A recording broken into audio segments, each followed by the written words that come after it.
Well, my name is Jim Gautier. I was born in Stillwater, Oklahoma in 1934. The Depression was still on. My parents were college students at Oklahoma State or Oklahoma A&M, and we spent a little time there after they graduated. Moved around a lot in Texas and ended up in Kansas, where I graduated from high school. Then I went to college in Texas, graduating from TCU in the late 50s. And it was a good time to grow up. We were between Korea and Vietnam. My senior year in high school, I joined the Naval Air Reserves squadron out of Wichita, Kansas, and continued that all the way through college into graduate school.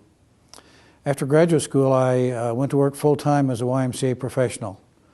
I did that for 15 years, and mostly in Texas, a little stint in California, and the YMCA is what brought me to Los Alamos in 1971. They hadn't had a director in several years, and they weren't sure they were going to continue it, and the regional office asked me if I would come out here and interview for the job, and I did, and was hired.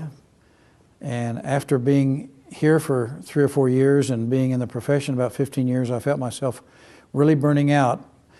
And I didn't know for sure what I was going to do, but I felt it was time to leave. But I knew one thing for sure: I didn't want to leave this area. What got me out here was not only the YMCA, but also my absolute love of the tricultural area of New Mexico, and the beauty and the arts and the history. And so I knew I would be here probably the rest of my life, and that was half my life ago. That was in '71. And so we moved out here. Children loved the school here. Divorced and remarried in the mid-'70s. One of the smartest things I ever did was marry a staff member of the lab. And I went into business here, into the real estate business, and was in the real estate business here until actively until about 2005. When we started planning to build a retirement home for ourselves in Santa Fe. We still own property here, but we spend most of our time in Santa Fe. And so that's sort of a quick getting me from birth to here. Peggy and I built a home to retire in Santa Fe and moved there about 6 years ago. I'm still involved a lot with the community. I've been the pro bono photographer and on the board of Living Treasures. Since it started, we're in our 15th year. We've honored 72 people. Well, actually counting, yeah, I've done 72 photographs, but 6 of them are couples. So 78 people from our community have been honored as living treasures. People have given unselfishly to the community and have helped with its life and becoming the community that it is. And so that's still going on, and I'll be doing that. I'll be doing both it, and I'm finding myself closer to 80 now than I am 75, and I'll as long as I can hold a camera fairly steady and point it in the right direction, I'll be doing for both of these organizations. I also do a lot for the Wheelwright Museum of American Indian Arts in Santa Fe also, and other things as time goes on. I'm basically a pro bono photographer who loves photographing people and what they do for the community. I've always been active in the community. I think when you're in a profession like the YMCA, that doesn't negate that, but I found myself always volunteering for things and doing things. I served here on the Planning and Zoning Commission in Los Alamos from 75 to 90. And I was on the Art Center board, the Fuller Lodge Art Center board, for 2 different terms, once in the 90s and once in the early 2000s. I'm just not going to go into all the things I was involved in. Very active in the real estate. I was actually the charter president of Sunrise Kiwanis. I think that was probably in about '85 when we started that. Those of us that had trouble meeting at noon got together and started a club. I always felt like I wanted to give back to the community. My mother was a teacher. I learned community service early. and have always volunteered for something or the other, and been willing to help. When I got in business in real estate here in started in '75, I really felt a need to give back to the community because I was directly earning my living out of the community, and so I sort of approached it from that. I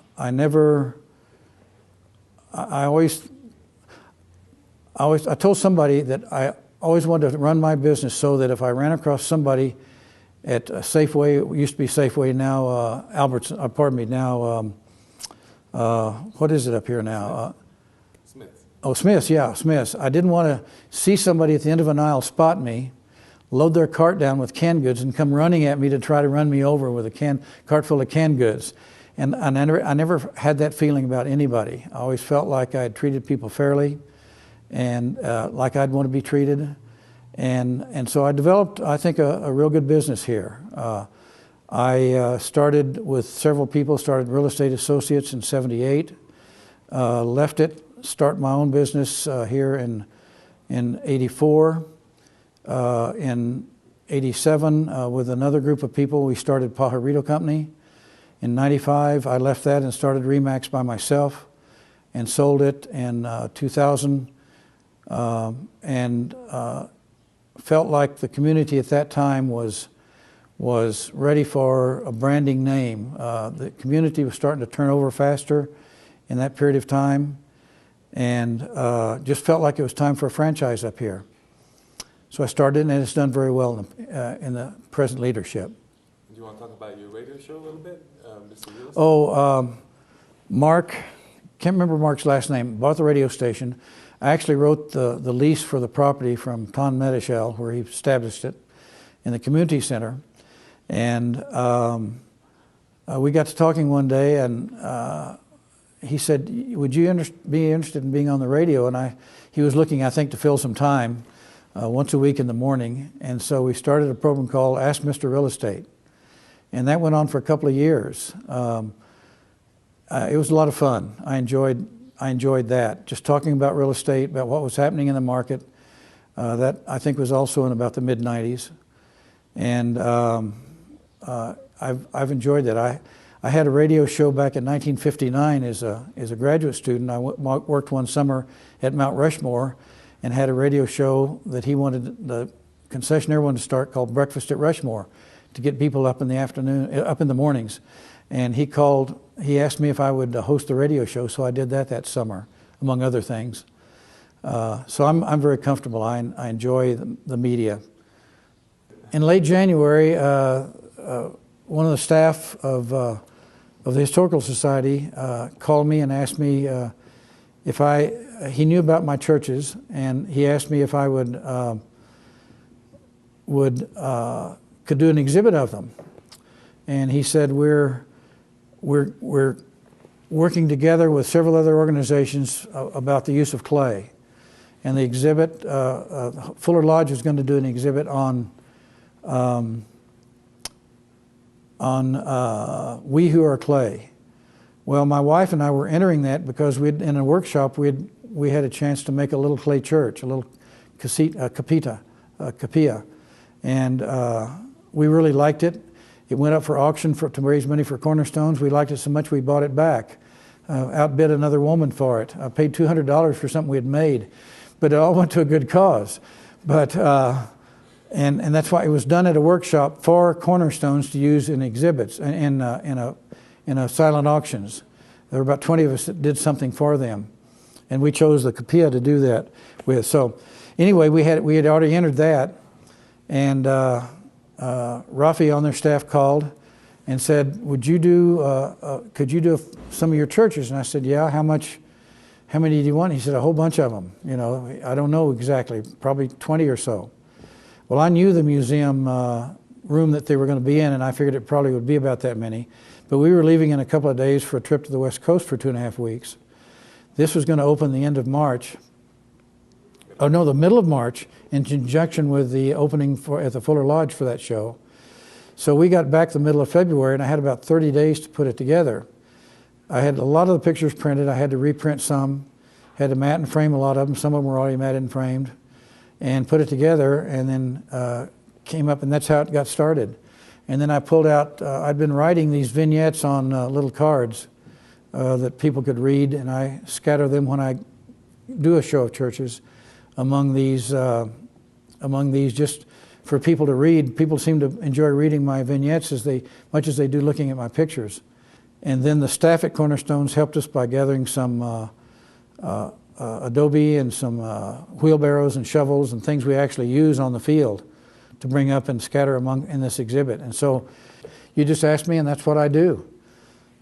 In high school, actually in junior high school, I was in the 9th grade and my friend was in the 10th grade, and we started a little company called Markham and Gautier Photographic Company. And we would take film from our classmates and develop it and print pictures for them. It was all done on small prints because all we had was a contact printer. We didn't have an enlarger or anything, but we developed the film, and I did that for a little bit, and that got me interested.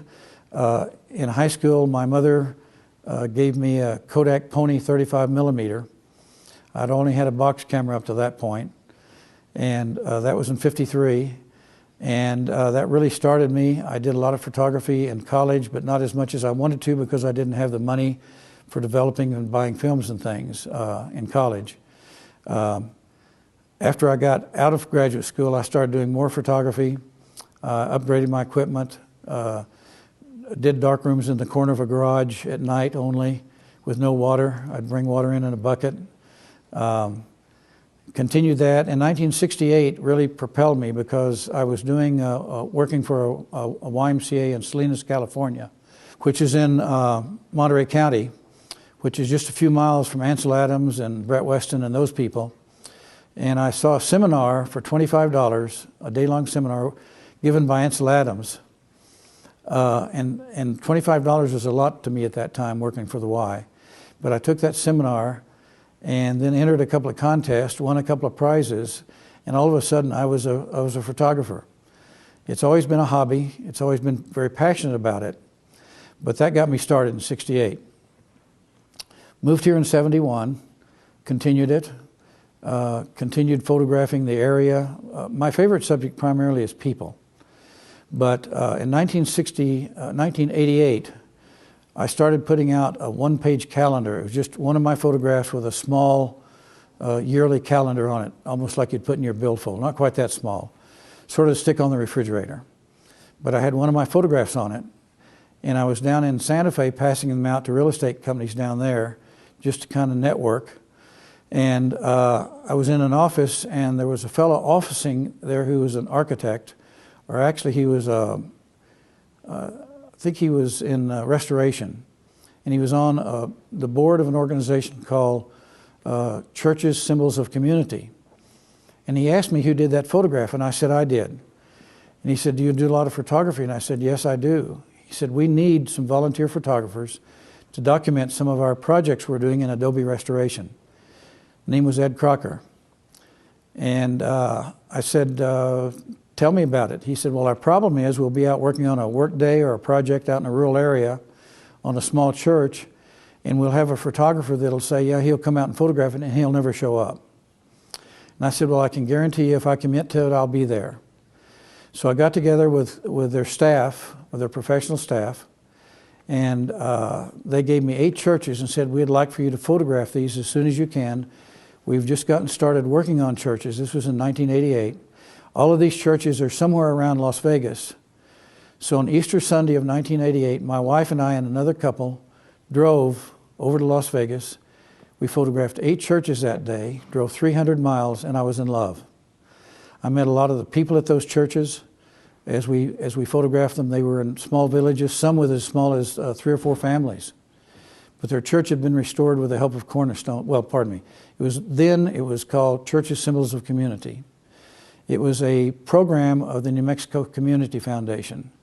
In 1994, they broke off with the blessing of the group, of the foundation, and became officially Cornerstone's Community Partnerships.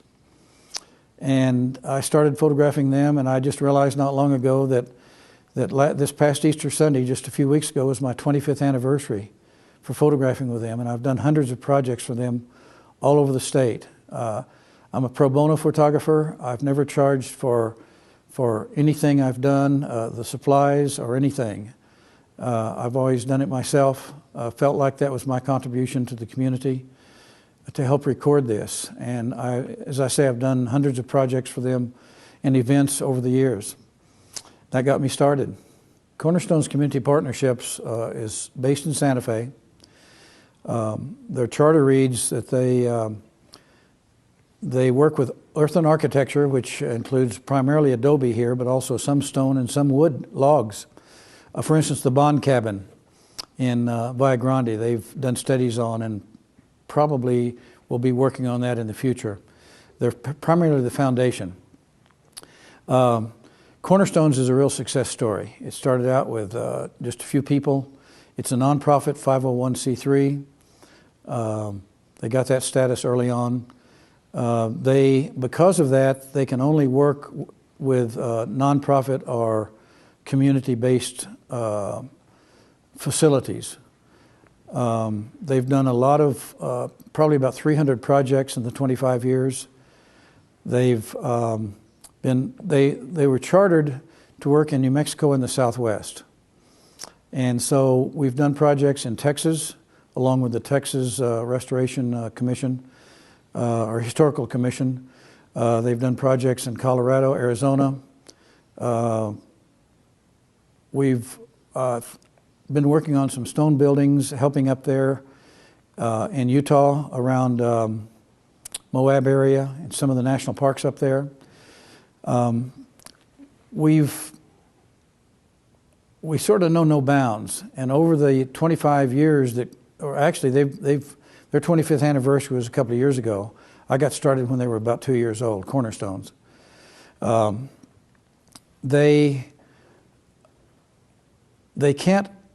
can give advice informally, and they've written a book about Adobe restoration that's on Amazon and is a very good seller. They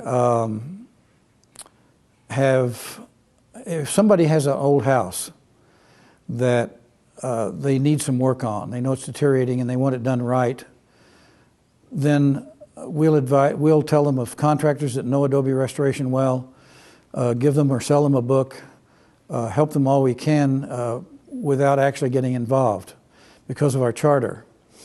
But mainly we work on, not mainly, we work with people that are nonprofit or community-based.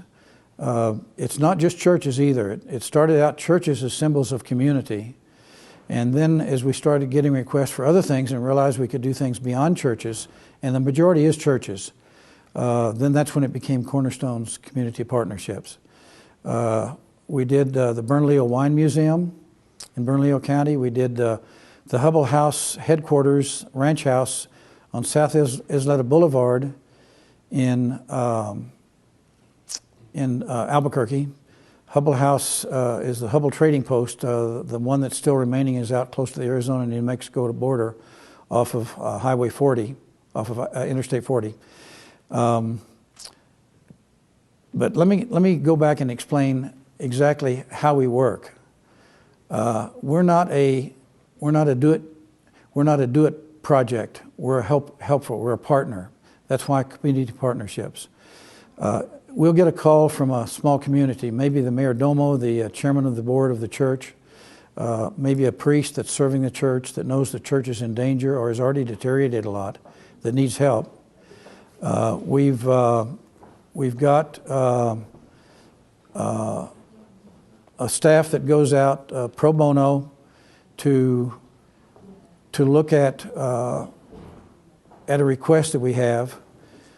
But if the community isn't involved in raising money to help do it, in providing labor, in doing workshops, if they're not willing to sign on to really working at it, then we don't go out and do it for them. And the genius of the program is that it is community oriented, because this is really about people, and it's about people saving their icon, their church, or their community building. We have people that donate to us. We're a nonprofit. We use a lot of that money. We write grants to do some of these projects. So it's basically it's self-help oriented, but at their request, we'll go out and we have the funds to go out and see if they're interested in saving what they have. One of the main focuses we have is on the youth. These small villages and even big villages, big towns, are losing their youth to other places. The kids graduate, they either go to college or they don't, they start working somewhere, and they move away from the community. They may come back, the parents may relocate. Generally the grandparents may hang behind if it's feasible. We'll go into a community where we get a request. I've gone with the staff at many times to photograph the church before we even get started. And so we'll go into a village, say north of Las Vegas, a few miles, and there'll be 2 families living there. There may be a dozen houses around.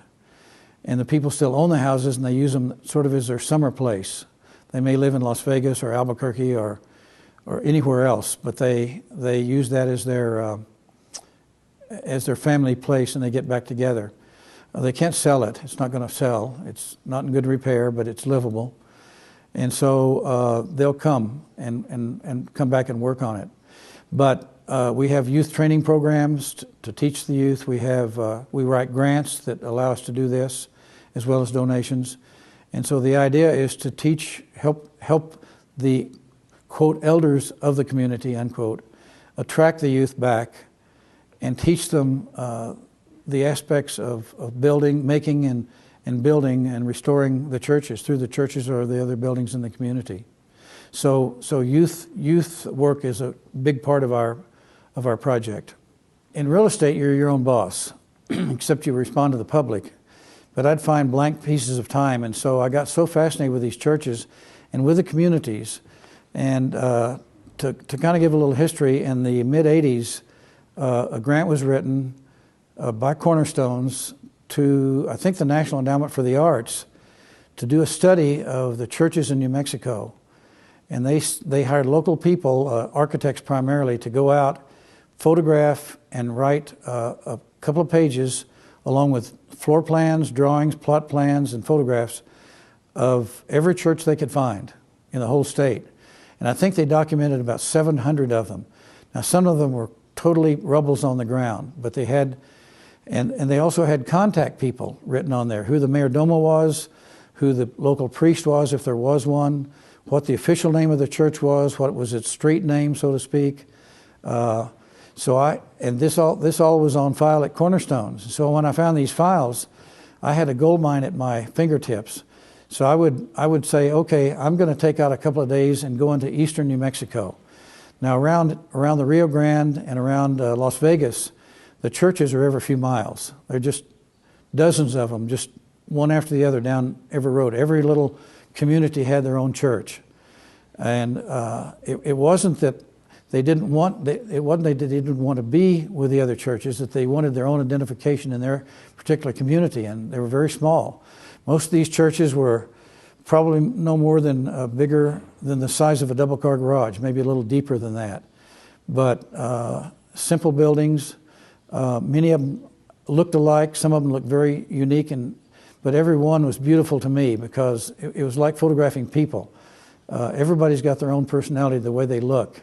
No matter what age or beautiful to the human eye or ugly to the human eye, they're still beautiful to a photographer. And that's how I saw it. And so I was interested primarily in meeting a lot of the people. And so I had the advantage of being able to call. Oh, they also had the mayordomo's phone number. Now this was still current. It's not current anymore because it's 25 years later. But at that time, I did a lot of photography. And I'd take out for 2 or 3 days and photograph maybe 12 churches. And some of them were churches that we were in contact with, and some of them weren't.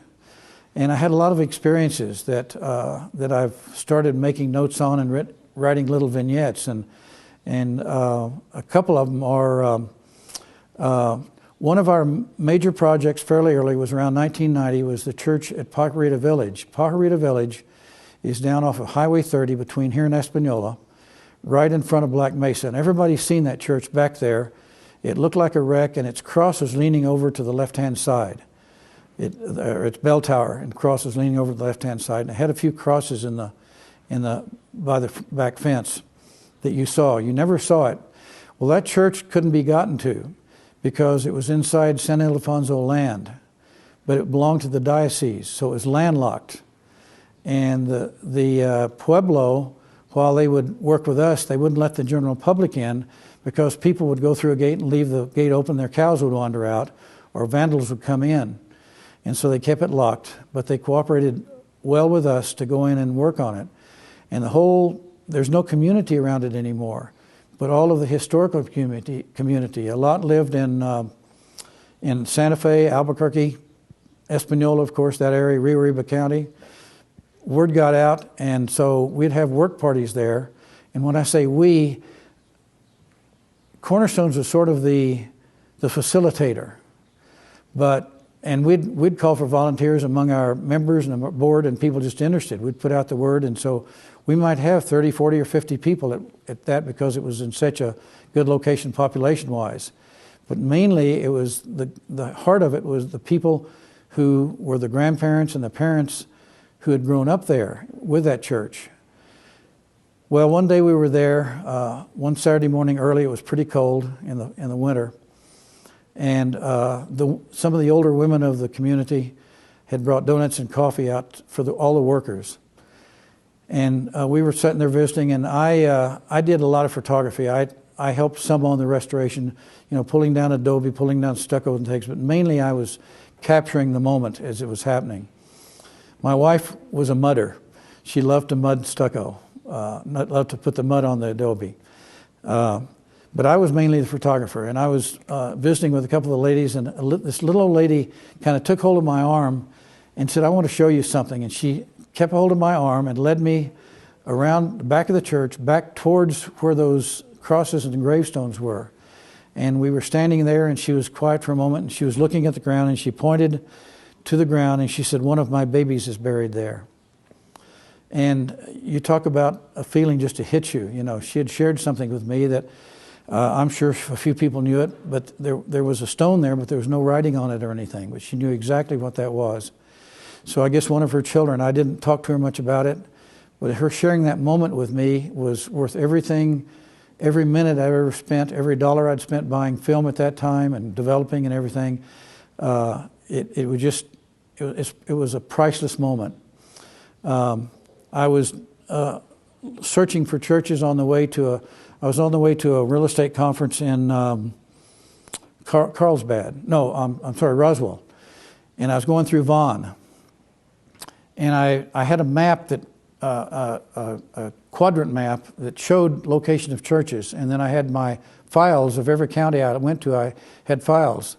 And so I saw a church that was there, and I drove out to it. And it was in a field behind a fence and a gate. I would never go over a fence or over a gate if I didn't have permission. I didn't trespass at all. I did carry a telephoto lens, so my lens would trespass, but I didn't.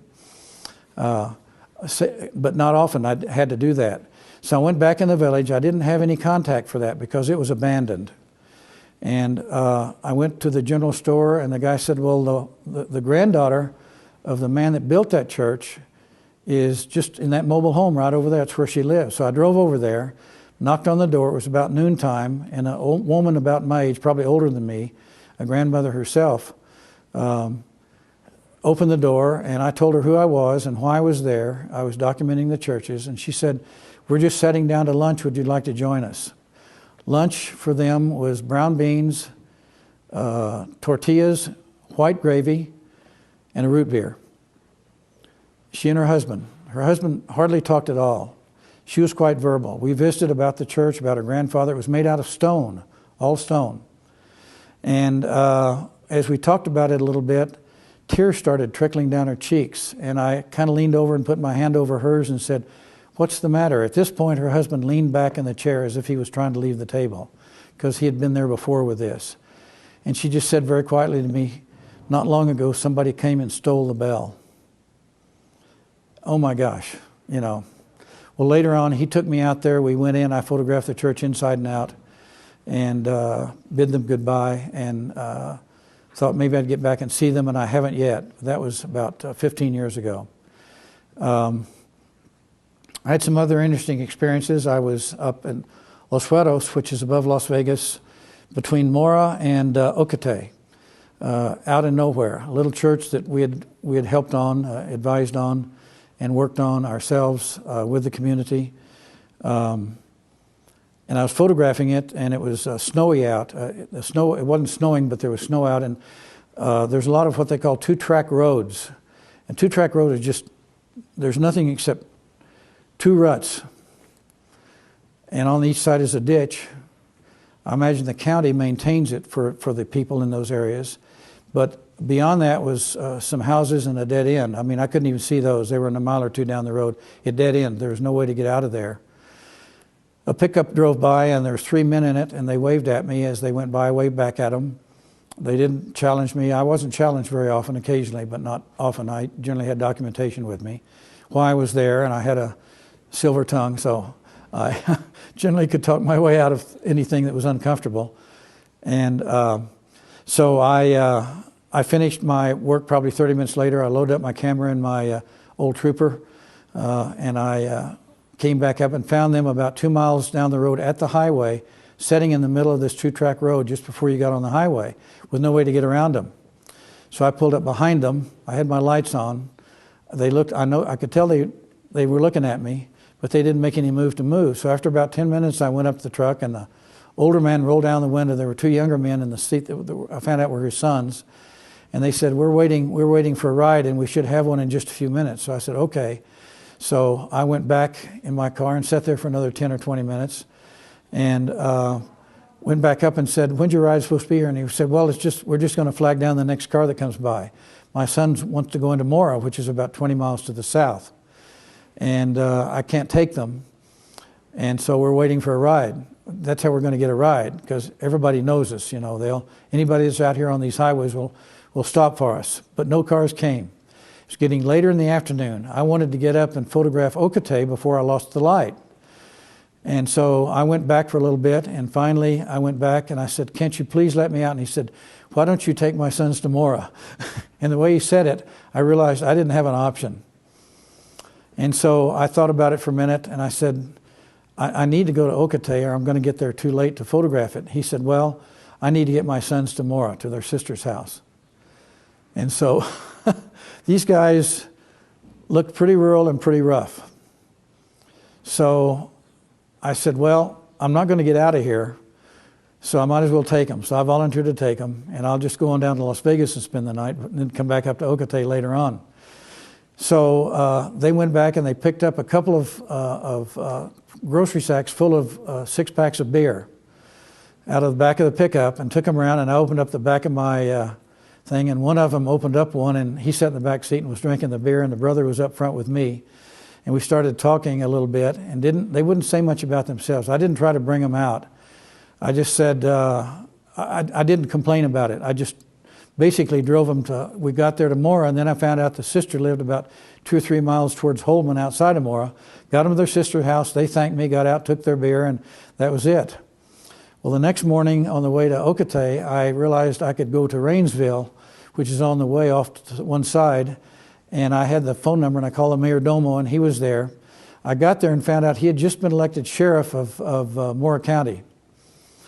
And I told him this story, and he said, "Oh, those are the Martinez brothers." He says, "They're harmless.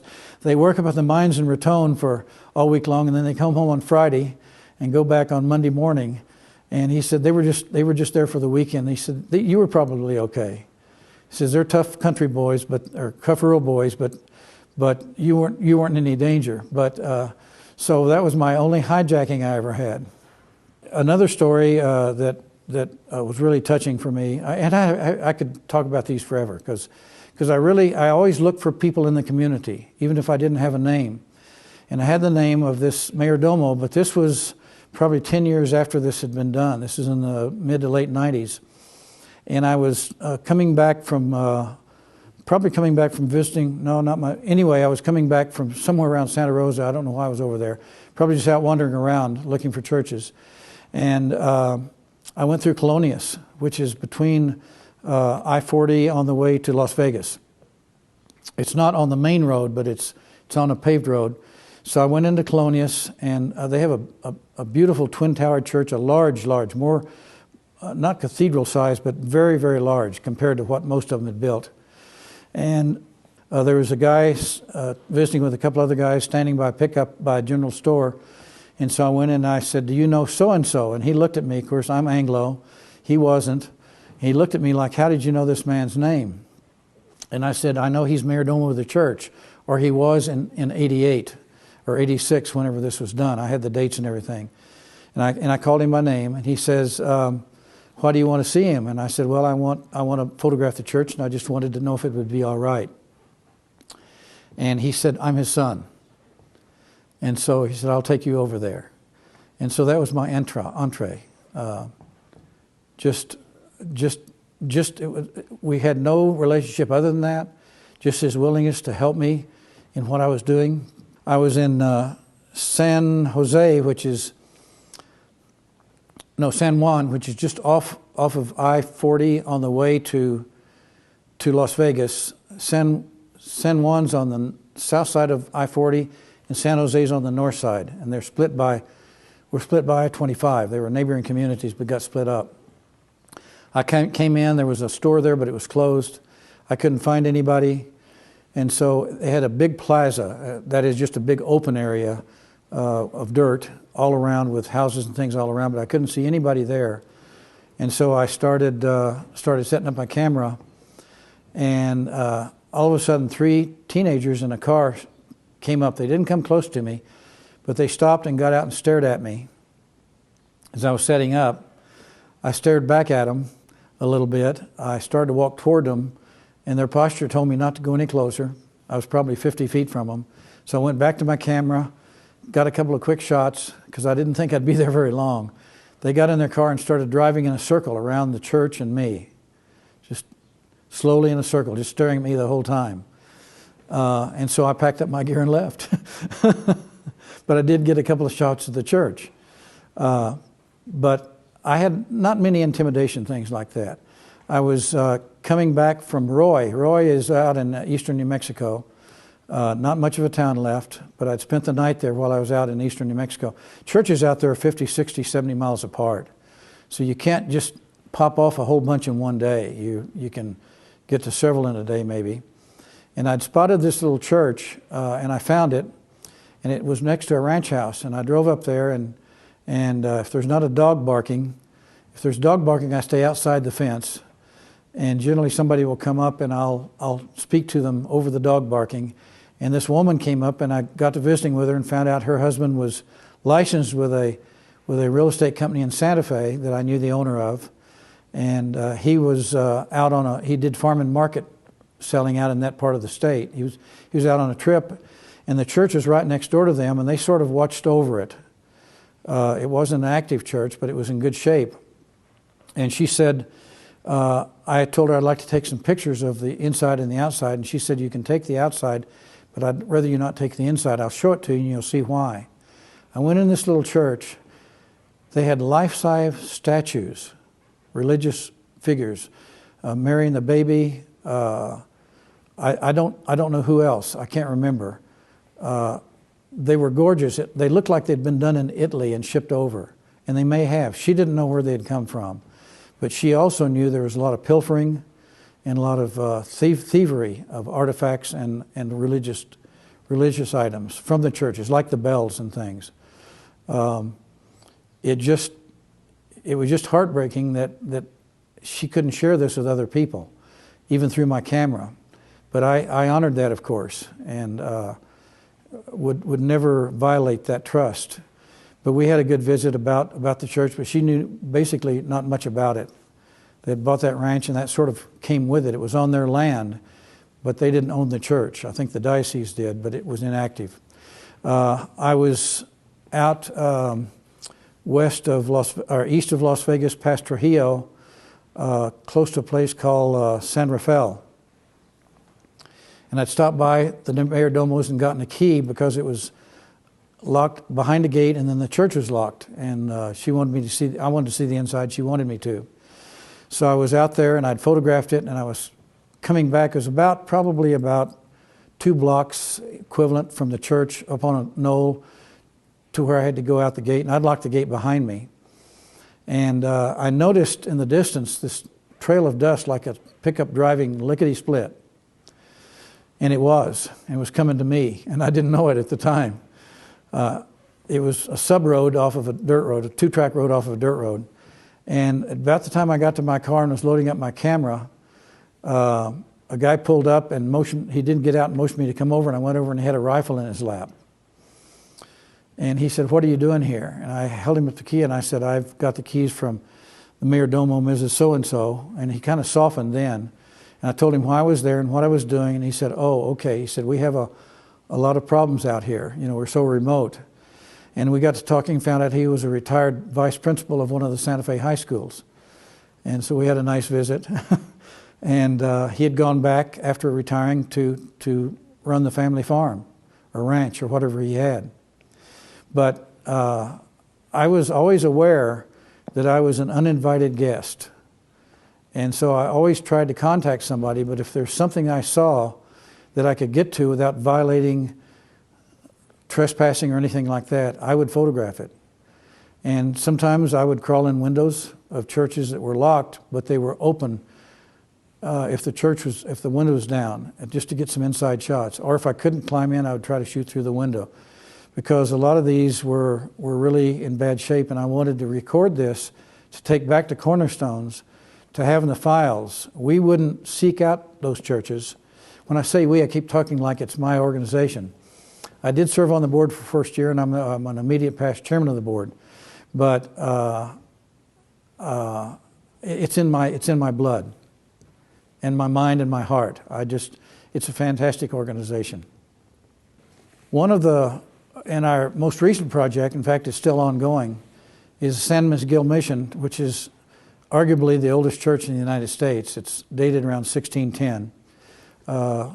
Arguably because it was burned down, I think, in the Pueblo Revolt and maybe in other times. I'm not a sharp student of history on it, but I know that I've seen historical pictures of it, and it's changed its facade a little bit, but at least the foundation and what's under the foundation, which are graves and things underneath the floor, is all original. And then it got built in its present state probably in about the mid-1800s. And it was owned by the Brotherhood that had a school there. And the buildings around it, the building immediately to the south of it was, I think, the girls' dormitory, or maybe the boys', and then the building behind it, which was also part of that original. And as time went on, they sold it off. The Brotherhood still owns where Upper Crust Pizza is, the oldest house behind it, and a couple of buildings behind that, but it's a very small piece of property compared to what they originally had. When they put a street in there, they built actually below the level of the church, so they had to build buttresses to hold it up. When we're asked to go in and analyze a church, we have all sorts of equipment, mainly to look for moisture. I'll get back to why churches have been deteriorating a lot. Well, one is they haven't been maintained, but there are other reasons. But San Miguel is owned by St. Michael's High School. It's that corporation, and they are the financiers of this, and we are the experts working in partnership. We've written grants for them and for us to do this. This is a major project, and it's the first really big project. We've helped and advised other churches like Cristo Rey, but this is the first thing we've done in Santa Fe of all we've done outside of Santa Fe and in the state. This is the first real project, and then we're just finished our third year of working on it. What happens in churches and in Adobe is mainly moisture gets in. And when all this other building, the parking lots with the state and everything, water started deteriorating the foundation. And when we did studies on it, we figured if nothing else was done in 20 years, the church would probably just fall. It's about what was suspected. So now's the time to get in and do it. It's never too early. It's sometimes too late. And it probably would have been so expensive it would have been hard to restore it. We've done pretty much everything except some things around the sacristy on the south rear side, and also the bell tower. The bell tower is probably going to cost about $50,000. It's got tremendous, but we've done everything around it, below it and around it. But the bell tower is going to be a major project, and that's, hopefully we can find the money in the next year or two to do that. It's not going to fall off or anything. Nobody's in danger. The inside is gorgeous. One of its highlights we raised several $1,000s. Otmar Liebert, who's a New Age guitarist, who has a national, worldwide reputation, actually.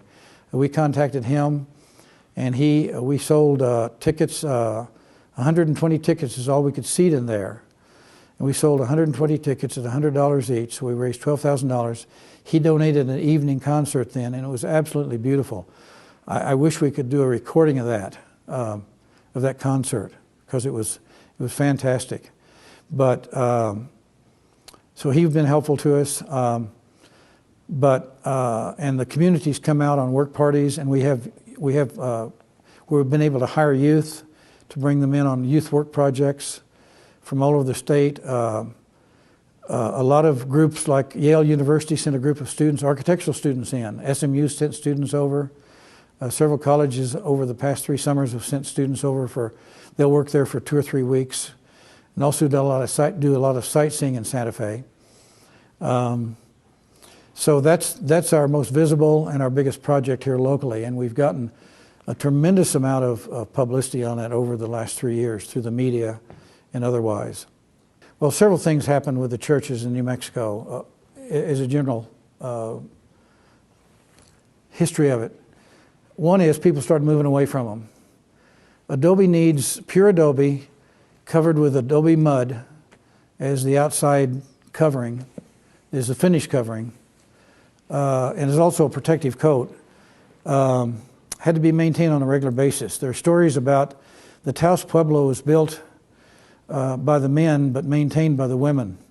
And so every year the women would get out there, the men might mix the mud, but they'd get in there with their hands and apply all of the mud on the outside, mixed up with straw and everything, to give it another year or maybe more. And of course, certain sides, and depends on the rain and various things. Sometimes they may not have to do it every year, but generally they did at least repair work every year.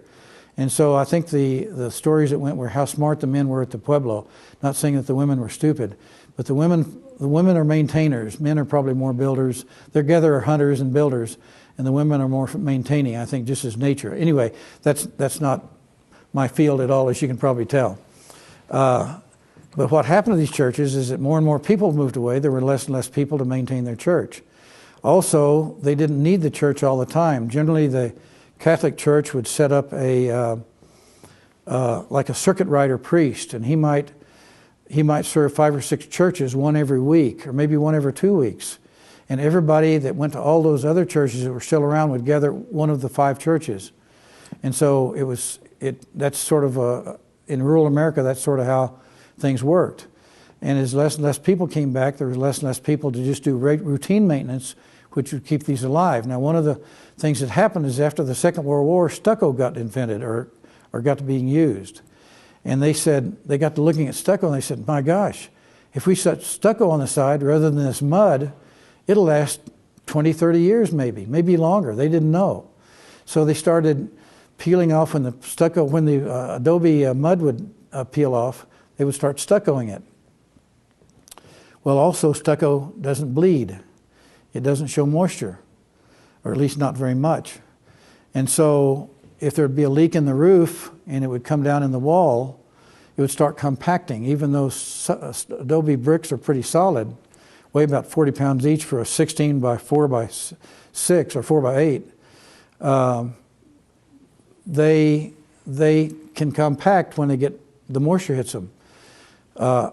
One of the first projects we did was up in Upper Rociado, which is up north of Las Vegas, and in from, there's a little village up there established by French people called Pandaray. They've got a subdivision and a golf course and all that. It's just beyond that. Very easy to get to and very accessible. One day, the whole south wall just collapsed, or about half of the wall did, the middle part. It had vigas on it, the beams, latillas, which are the cross pieces, a lot of dirt on top of that as the original roof, and then they did a roof over it. But leaks got in there, started in that one area, started compacting it, and all of a sudden, all that was holding it up was the inside and the outside stucco, with nothing in between.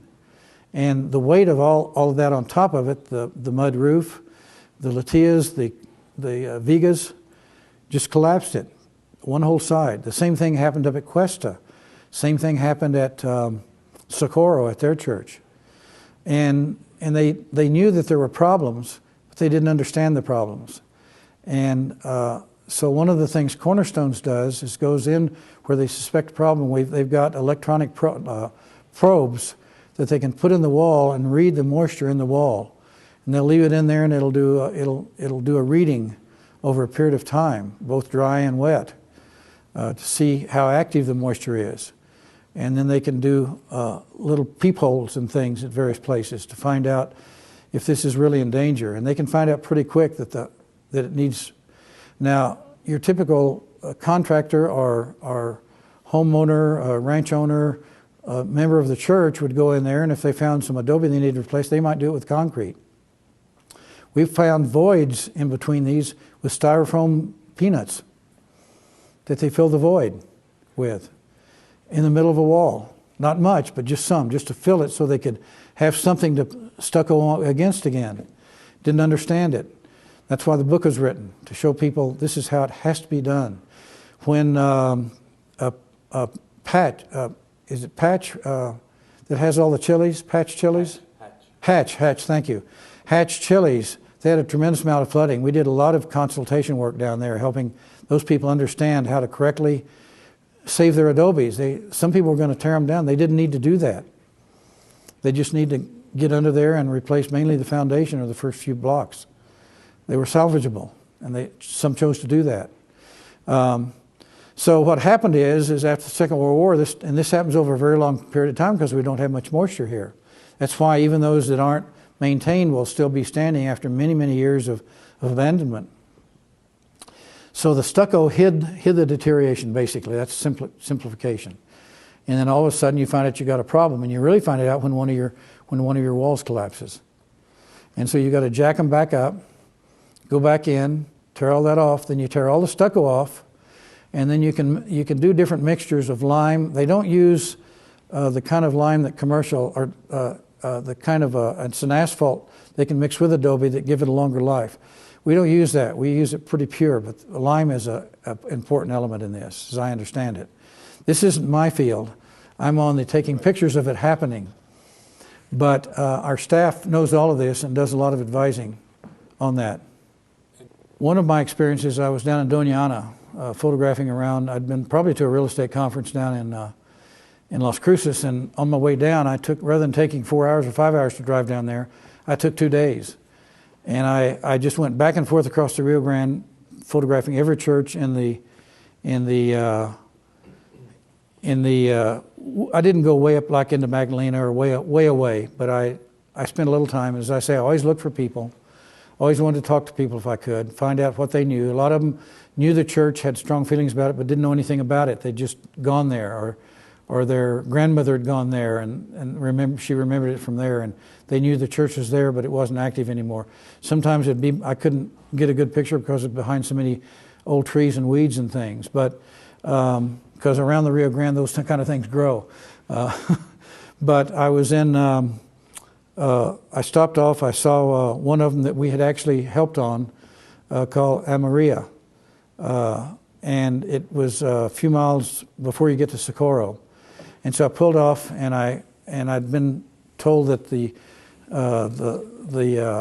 mayordomo was a woman named Lupe Gonzalez. And so I went up, and as I pulled up, there was only one house close by. It was off to one side, had a fence around it, dog barking, they all go together. And a man came out and said, can I help you? And I said, I'm looking for Lupe Gonzalez. And he said, that's my wife. And he came out of the fence, the dog did too.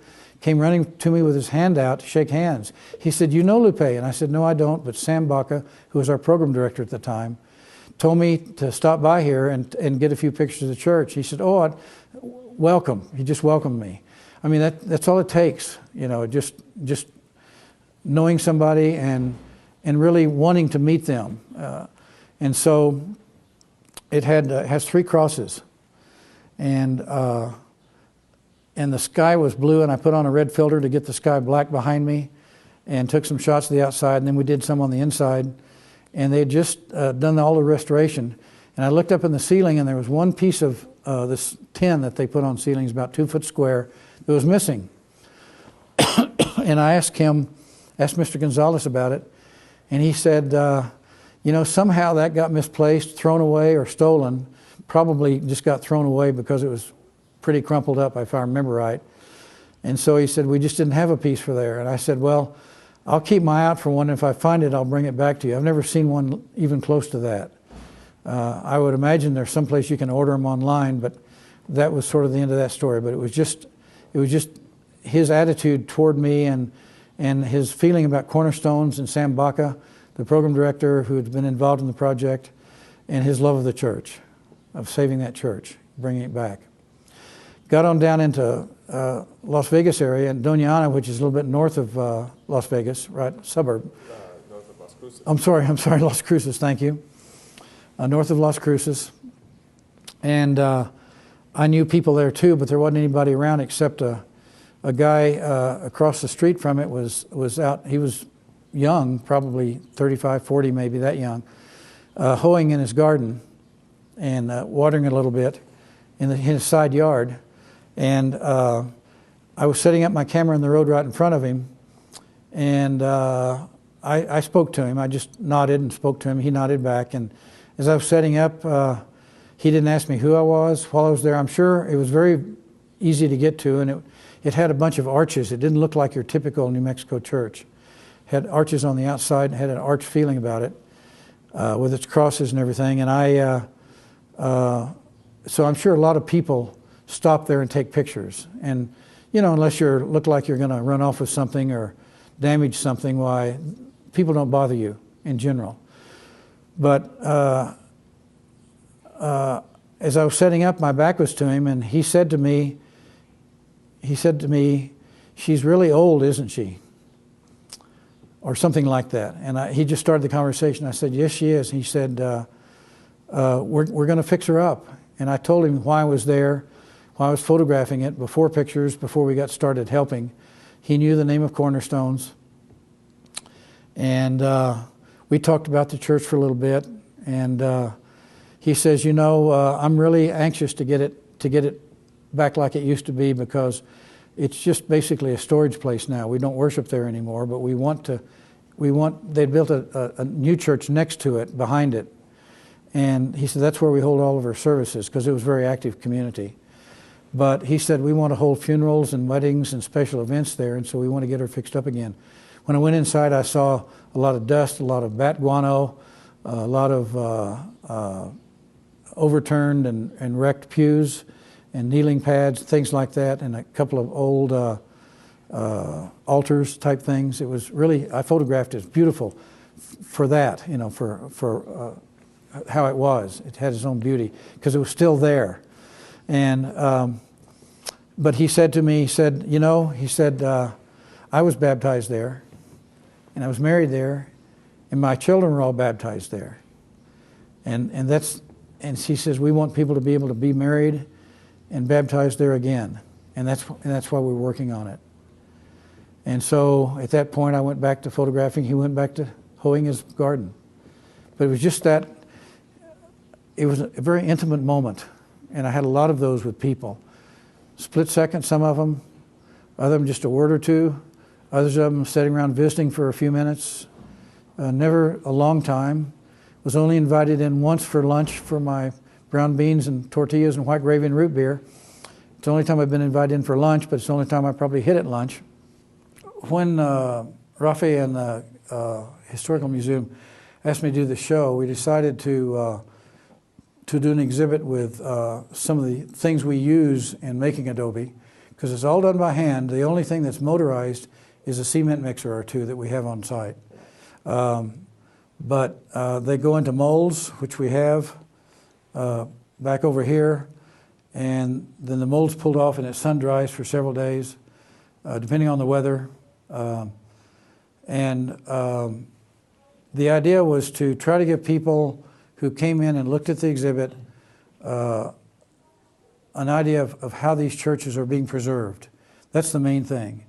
That it's the community who has to be involved, that it's the expertise and the teaching abilities and the recruitment abilities of Cornerstones for volunteers and for money, mostly it's seed money. Some churches need more help than others. Some communities need more help than others. Some have grants already but don't know what to do with it. And so Cornerstones is kind of, I guess, the glue that has kind of brought and holds all this together. The people of the community of Los Alamos has always been interested. We don't have any in our county because we're not a very big county, but most of them are identified with the church at Pajarito, and a lot of them came down and worked in the early 90s on that church because it's sort of, I think they think of it as their church also down there. I wish it was more available for people to get to easily. This picture is one that is one of my favorites because it shows the people at work. This is the church that you see if you're on the other side of it, on the front side of it, that you only see the rear of that's on Highway 30 between Los Alamos and Espanola. And this was when we first started working. The bell tower and the cross had leaned over quite a bit. I don't know how many degrees, probably at least 15 or 16 degrees, but hadn't come down. And it was always interesting because when you looked at it straight on, even though the bell tower leaned, the cross stayed upright. You can see, now it's a little bit, but it's not optical. And I swear that people locally said nobody got up and straightened that cross. But everybody was, see, it should have been at about that angle right there. Right, right. But it's not, it's about like that. And so somehow it remained in its position. And that's it before we started doing anything at all to it. I got out there beforehand. And that's the one that I've talked about where the community really got involved, that there's no community around. They came from all over. In fact, with this church, on the restoration of it, one fellow that's parents, let's see, he was middle-aged. He was a dentist on the East Coast. He flew in once a month for work parties just to work on this church. He felt that strongly about it. That's great. And he wasn't there anymore, but his heart was. I had been in a show, and I was probably, probably 60 years old, as one of New Mexico's emerging photographers chosen by the governor's office. And they had seen my work, and they had one of my pictures that they had chosen to go on a traveling tour. It was in the governor's office. A lot of my churches are up there on an exhibit, and they took one, and it traveled all over the state, schools and libraries and places like that for different shows for a year or two. This is the one that they wanted me to send, along with a couple others, to the Smithsonian when in the 1994 they did an exhibit there of adobe making. They built a small adobe hut on the plaza at the Smithsonian, and they had outdoor kiosk type things where they had photographs under glass, protected from the weather. This and a couple others were my photographs that were in that, and I got a nice recognition from them, along with a slide photograph they took of the exhibit showing my photographs. So that was one of my pleasures of. I've gained so much from doing this from Cornerstone, probably more than I've given. I've had stuff published by the National Endowment for the Arts. I've been in a couple of books and annual reports from them. One of their executives had seen my work and asked for more. I've been published a lot by the National Preservation News, which is part of the National Preservation Trust, as long as the National Endowment for the Arts. And then I was surfing the internet one time just wondering where all my pictures were, and I found some in the National Building Museum, a reference to one in La Cueva, New Mexico, which is just before you get to Mora, and a lot of people might have seen this church if they've gone up to the Salsman berry farms. They grow raspberries and various fruits up there that people go up and pick right out of the field. So I've gotten, for somebody that considers himself an amateur, in that I sell my work at a couple of galleries, small works and stuff. I don't work at it. I just have them there. I've gotten a lot of recognition. I have a pretty impressive portfolio for somebody that basically considers himself a hobbyist, although a passionate one. This is San Ignacio. This is one of the 8 churches I photographed the first day we were out. Okay. And I know that I was told by local people that this building had been where nuns lived. I don't know what else it had been. I generally, when I shoot people, like all the living treasures, or when I do churches, I tend to consider myself more of a portrait shooter. That is, Sure. I really look at it and I do that deliberate picture. But occasionally I try to get artsy-craftsy in it, you know. I'm looking on the map, and I've got this thing called Roads of New Mexico, which you can still buy. And I have an early edition. I bought it back in the 80s. And I'm looking through here, and I'm just skimming all the towns. All of a sudden, I see Los Alamos down twice. And I'm thinking, because I'd seen San Miguel twice, I think there's 4 San Miguels as well as a county. Right. Different part of the states, different zip codes now. Easier on the post office, I guess. And I saw one called Los Alamos, New Mexico, San Miguel County. And so I got to looking it up on the map, and it's just east of Las Vegas. And so I went out there, and it was one of the last. It's probably about 5 or 6 miles straight east of Las Vegas. But there, in fact, there was this. I got out on I-25, went past Las Vegas, like the map showed, and there was an off-ramp with a sign that said airport. You get up there where it says airport, and then there's a sign that points airport is to the right and Los Alamos is to the left. And so with my map, it was blacktop for 2 or 3 blocks, and it turned into dirt, a nice gravel road. And I kept going, and then I could see it. I could see it off in the distance. So I went in there, and there was a big complex of buildings, like a big farmhouse or something. And so I went up and knocked on the door and got to visiting, and they said, "Oh, help yourself. I think the church is open. If it's not, I've got a key. Come back and get a key." This was just up the path from the house. And so I went up, and this is the church in Los Alamos, New Mexico. And so when I put Los Alamos, then I always put San Miguel County, because it confuses people, and a lot of people have asked me about it. Right. But this complex of buildings, it was sort of a hacienda type thing with a courtyard and everything. It was older, but it was one of the last stagecoach stops before you got to Las Vegas on the Santa Fe Trail. Santa Fe Trail. Yeah, and Los Alamos means the cottonwoods, and it had a lot of old cottonwoods around it. I don't know where they got the moisture where it was, Interesting. but they were there. They were old. But some of my best pictures that are interior pictures, which are an old pot-bellied stove with crooked pipes going out the ceiling.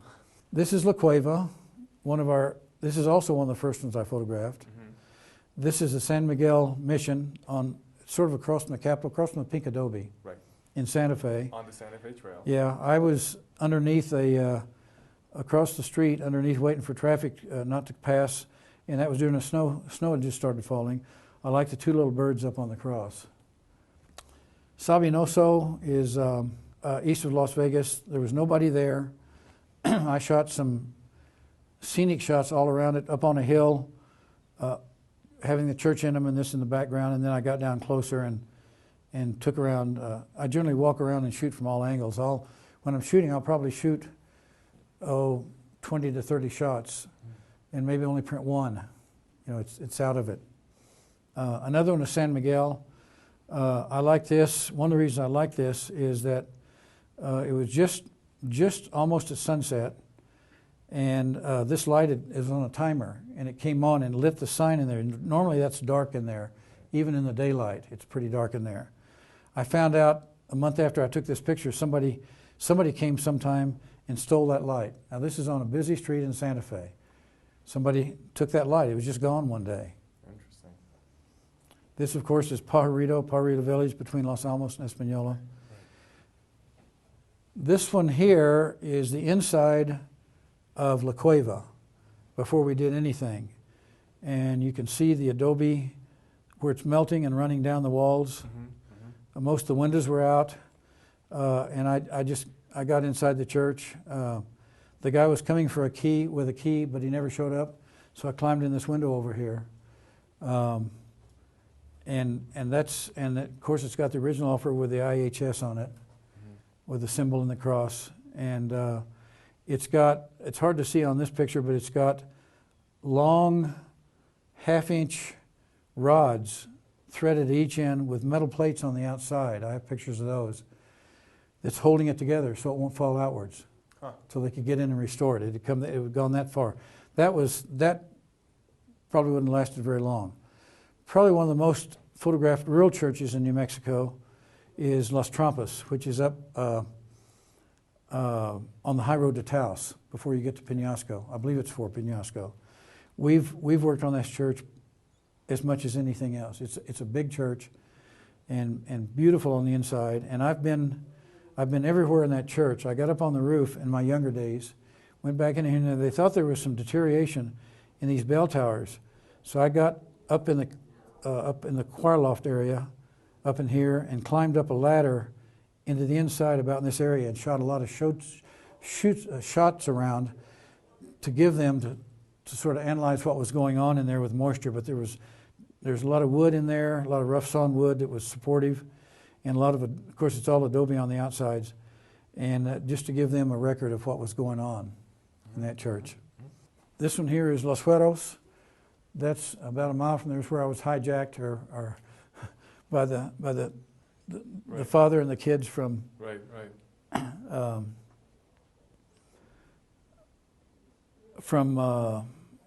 that used to work in Raton, or worked in Raton. Right. This is Maez, which is on an old ranch down a 2-track road several miles. I'd seen it. I called the owner and told him I'd like to go in and photograph it. He said, be my guest. He said he appreciated me calling. There were several other houses around it. It was like a little settlement at one time. And there's a little creek that runs behind, and it had been flooded. And so there was a lot of damage in here.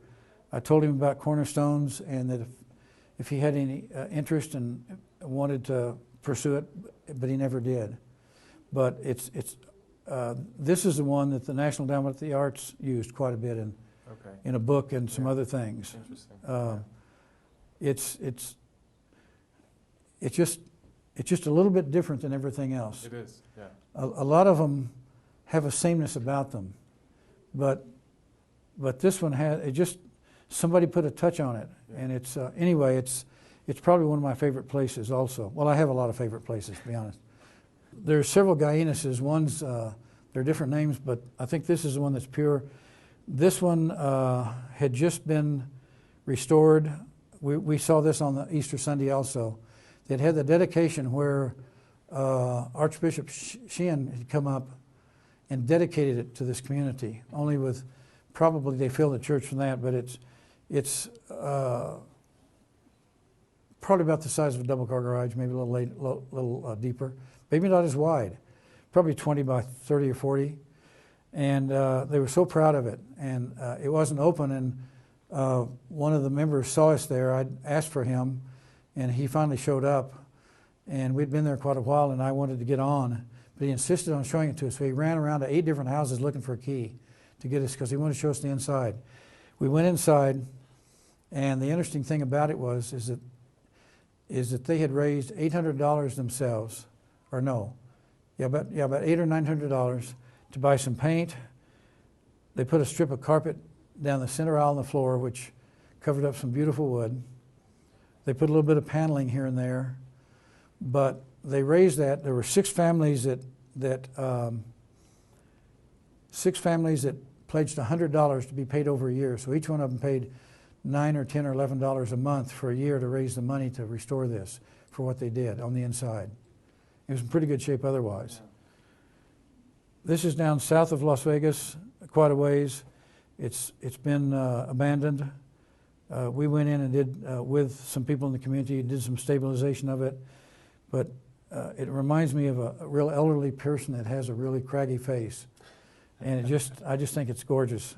It's next to San Augustine, or Stan Augustine. It's just a few miles from there. I went down to photograph that and then found this on the side. Oh, Concepcion. Yeah. That's Concepcion. Okay. Yeah, and it's a beautiful drive. You go down through cliff sides and a couple of streams that flow most of the time. Great. In a little village that's just, it's just so much out of the way. It's just my contact there drove a bus for the Las Vegas School District, and his wife, his name was Hueros, which means the blonde, and he was, but he was Hispanic, and he welcomed me and showed me all around his village, which is just a few miles from this, and told me about this one. I knew it was there, but hadn't been to it. Got over to photograph it while I was down there. I went back down there. I took an artist friend because it's so artistic looking down there.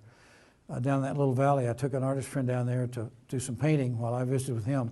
He didn't remember me. I sensed that he was sort of, had lost kind of his memory part of his, I mean, in fact, it wasn't even very friendly. The first time he welcomed me, the second time he looked like he wanted to run me off. So I didn't stay there very long.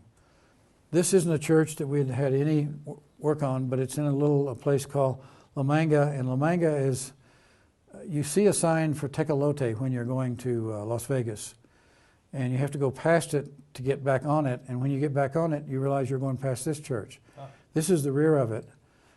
This is the one the governor's office chose for the traveling show in the mid-90s. I think it may be the best photographs I've taken of a church technically, as far as lighting and everything else. I went inside it. I photographed it a couple of times after that. They've done more work on it. They painted the roof green. In fact, they may have even put, a lot of them are putting pro panel roofs on them rather than this corrugated old tin. Mm-hmm. And it kind of ruins the look to me. It just doesn't feel like it used to anymore. But it's a beautiful little structure. But I don't have any history. It was also a stagecoach stop. There are stone buildings up behind it that you can see from I-25 easier than you can see this, off to the north. The one where I visited the son, whose dad was here, whose dad was dead in Colonius, that's that church. Pardon me, he didn't have a key and couldn't get me in it. I think it's a beautiful church. We did some restoration work on it, but I've heard, since I did this in the early 90s, I think it's this bell tower has collapsed. Can you tell us where that is?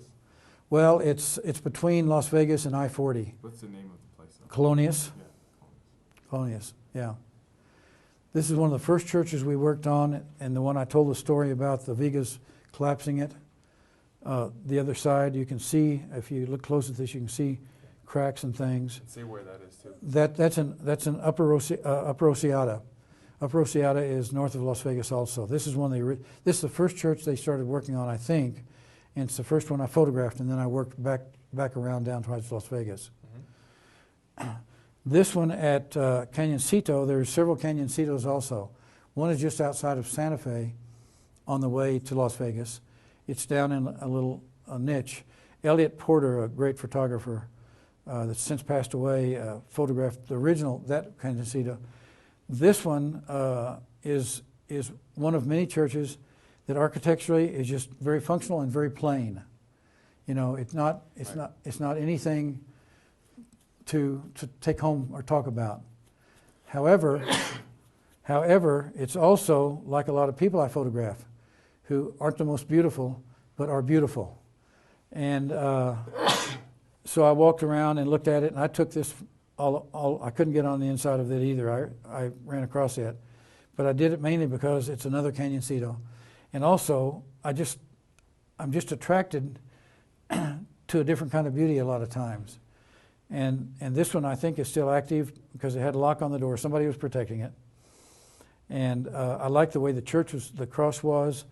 And so I positioned myself to get all of that in. This is the one at Pajarito that's one of my favorites also because if any picture I've taken shores northern New Mexico, it's this one with the ground, kind of the mesas in the background and the sky. This to me speaks New Mexico as much as anything to me.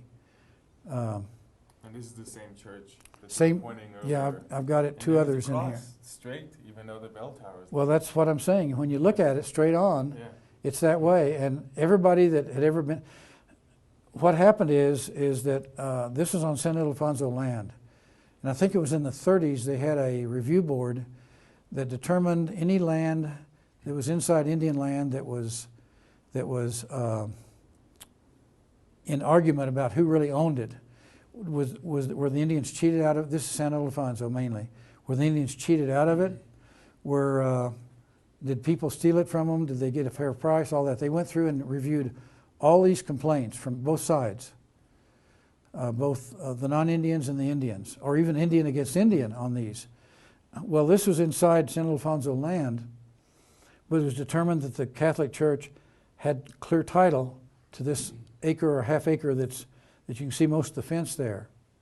So they gave the church, at that time it was recertified as ownership. A lot of houses before you get to this down by the river are in the same deal. What they didn't do in that hearing was give them legal egress and ingress. And so all the houses down there and this church, they had no right to get to them. Right. Now the Pueblo lets people get to their houses, but they don't own the right to get to their houses. So it's hard to get title insurance. And on this one, the Highway 30 is behind this about a quarter of a mile. And we go to the Pueblo, and they're always cooperative with us about getting into it if we want to check it out or do anything. Also, when we rededicated this church, I've got a lot of pictures of rededication with the priest and everybody else. Just outside this picture is a fence. That's where Santa Clara starts. And Santa Clara sent a contingent over. They walked from Santa Clara with their religious artifacts and sort of paraded over there. It almost looked like, not the same concept, but almost looked like how they parade in New Orleans for the Mardi Gras. Right. But it wasn't that kind of thing. I think there were a couple of people playing guitars, and they came over. And it was the first time, I think, for the rededication of this, that the leaders of Santa Clara and Pueblo and San Alfonso really sat down together and had a real friendly conversation about this. But I think Santa Clara always felt that their land actually included this church. Right. But it's very close, the dividing land. But it was decided it was in San Alfonso, as I understand the history. I'm not saying that's 100% correct, but that's the idea. As I was doing this exhibit and getting it ready, I realized that with the exception of the picture that went to the Smithsonian, there were no people in any of these pictures. And of course, what it's about is people. If it weren't for the people of these communities and a lot of volunteers that help out, then the churches, many of them wouldn't be there. Some of them will survive because the communities are active enough. But in general, it takes a community. And so I just went through all my files and started pulling out pictures. The ones that are in color are ones that I had active, and I just left them in color to kind of give it a mosaic look. But you've got a lot of the members of the church. This is at Arroyo Hondo. These are college students that came in to work on this same church. The Cornerstones called and said, we want a picture of the leadership of that church, and we'll get them together. And when can you go? And I said, about any Saturday or Sunday, I'm free for the next month. This is in the winter. So they called them, and they made an agreement to meet with me, and they didn't realize this is when the Oakland Raiders was playing for a playoff spot for the Super Bowl on that Sunday afternoon. I didn't realize it either because I enjoy pro football, but I was driving all that day. This is at the same church, Arroyo Hondo, which is up above on the way to Cuesta from Taos.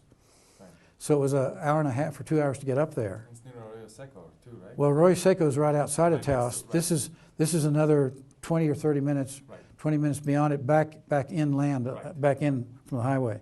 They weren't happy about being there, but they came anyway. And when I found it out, I tried to make it around halftime, but I missed a little bit. When I got there, I called one of them. He got the others, got them there. But that's one of my favorite people pictures, because if you thought they're as good as they can be, good as gold. But if you met these guys in the back alley, you'd run the other way. I want to tell you, not because of how they acted, just how they looked. Right. And they were very casual, and all of them are members of the community, members of the church, of course, and very active contractors, and I think one of them owns a business of like accounting. I don't remember exactly. Sure. This is up Chacon, up above Mora, redoing the roof. This is La Cueva, which I've got an inside picture and an outside picture of. It's one of my favorites of. What's going on here? Can you explain that? Well, somebody made this, and I photographed it before it went on, but I've done it afterwards too. But this is, you can't see the face of the church where it's right above this roof line here, and so they were getting ready to. Somebody crafted that, and they were trying to get it up there so they could mount it.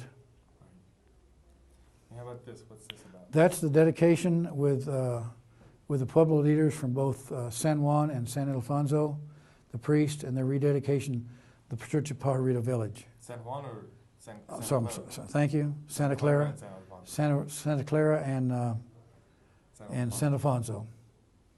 And that's, I mean, I've got pictures of this showing light through the corners where it's melted. Right. It would have been gone in a very short time. Amazing. It's the one where the cross is straight up. What's he doing over here? I don't. That's at Acoma Pueblo. Is this at Acoma as well? Yeah, all three of these. That's my wife, the mudder. And is that Jake? No, that's not. No. That's another fellow that he was sort of the expert that represented Cornerstones. He wasn't on our staff, but he had done a lot of work with us. I think he wrote a lot of the book. I don't know his name. Don't remember it. That's back in the early 2000, probably around 2002 or 3. But we'd gone to mud the wall around the church, and a lot of volunteers, both from Acoma and from Cornerstones, people that went out to these things, like my wife and me. When we got there, he started telling the workers, people, how to mix the mud. And it's pretty specific. And one of the elders came up and said, "That's not the way you do it." He said, "That's the wrong mixture from where we get our sand. It needs a different type of mixture." And so the guy just backed off. That's the role we played. We were their guest. So if somebody's fixing a meal, you say, "That's not the way you fix the mashed potatoes." You don't do that. You just back off and let them fix their mashed potatoes the way they want to. So we did that. And the guy told me, he said, "They're going to have trouble. This isn't going to last very long. The way they're doing it, it's not going to adhere. It hadn't got enough of the clay in it." But this came from a special creek that this guy's grandfather used to dig it from, that he remembered. We went to lunch at one of the casinos close by, came back, and it was all starting to fall off, cracking and falling off. So the elder came back and said, "How were you going to do that?" Right. So he told him, and it's lasted. This church is Arroyo Hondo again. I just did things. I did this at the last minute, and things I just pulled out real quick and made this mosaic. This is Arroyo Hondo. Okay. This is probably, no, it's a different guy. Okay. But he's screeing the dirt to get all the rocks and stuff out of it so they can mix it. This project has been a great project, and I hope it's in the middle of it now. But Cornerstones has survived, because of the strength of their mission, I think, survived a very hard time financially for a lot of nonprofits. Right. And a lot of our donors, foundations and things, have gone under or gone to other things. So it's always a challenge to raise enough money to keep going and to keep doing the projects that we do, to funding the foundation that lets those projects go on. And so it's just been a pleasure to be a part of that for the last 25 years. Yeah, absolutely. I feel blessed for the people I've met and the places I've been. I've seen places in the state that most people never get to. I have people all the time stopping me and say, "Have you done the church and so?" I make notes and say no. when I'm in that area, they said, you ought to see that church. It's a little obscure thing somewhere. And so I still get out and photograph and enjoy it. It's been not only my mind and my body, but my heart's been a part of this, and it always will be.